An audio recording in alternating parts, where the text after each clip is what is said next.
عبداللہ ابن عباس نے روایت کی ہے کہ عزازیل مردود ہونے سے 12,000 برس پہلے یہ واقعہ ہوا ہے۔ عزازیل نے کہا، جو قرآن پاک میں ہے، لعنت خدا کی اس پر جو اطاعت نہ کرے۔ اللہ تعالیٰ کی تب حکم ہوا کہ عزازیل بہشت میں کئی ہزار سال خزانچی بہشت کا رہا، اور ایک دن اس جہاں کا اس جہاں کے 1000 سال کے برابر ہے۔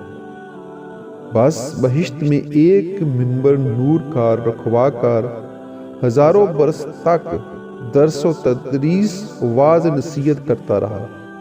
جبرائیل، میکائیل اور اسرافیل اور عزرائیل اور جمع ملائک اس ممبر کے نیچے بیٹھ کر وعظ سنا کرتے تھے۔ ایک روز فرشتے آپس میں باتیں کرتے تھے کہ اگر ہم لوگوں سے کوئی گناہ صادر ہو تو عزازیل کو شفیع کریں گے تاکہ خداوند کریم ہمارا گناہ معاف کر دے۔ اتفاقیہ ایک روز فرشتوں کی نظر اس نوشتے پر جو لوح محفوظ میں لکھا تھا جا پڑی۔ اسے دیکھ کر سب رونے لگ گئے اور سر پیٹنے لگ گئے۔ تب وہ کہنے لگا، آج تم یہ کیا کر رہے ہو؟ جو روتے بھی ہو اپنے سر کو پیٹتے بھی ہو۔ انہوں نے کہا، لوح محفوظ پر لکھا ہے کہ ہم میں سے ایک شخص معزول اور مردود ہوگا۔ اس بات کو سن کر عزازیل کہنے لگا، میں اللہ تعالیٰ سے دعا مانگتا ہوں کہ وہ مجھے نصیب کرے۔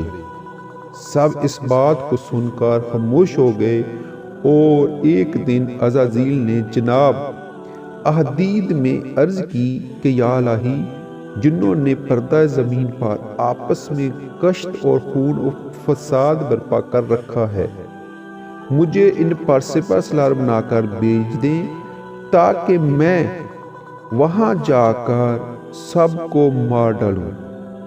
جناب احدید نے قبول فرمایا۔ اے عزازیل، تو 4000 فرشتوں کو اپنے ساتھ لے جا کر زمین پر جا کسی کو قتل اور کسی کو کوہ کاف میں ڈال کر روئے زمین کو مفسدوں سے پاک کر۔ بعد میں درگاہ الہی سے خطاب آیا کہ اے عزازیل اور اے جماعت ملائک، میں زمین پر ایک خلیفہ بناؤں گا۔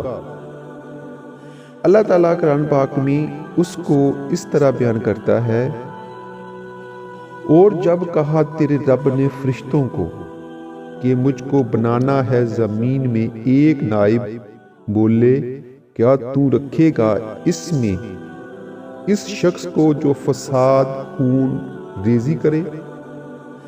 اور ہم ذکر کرتے ہیں، تیری خوبیاں یاد کرتے ہیں، تیری ذات پاک کو ہم یاد کرتے ہیں، مجھ کو معلوم ہے جو تم کو معلوم نہیں۔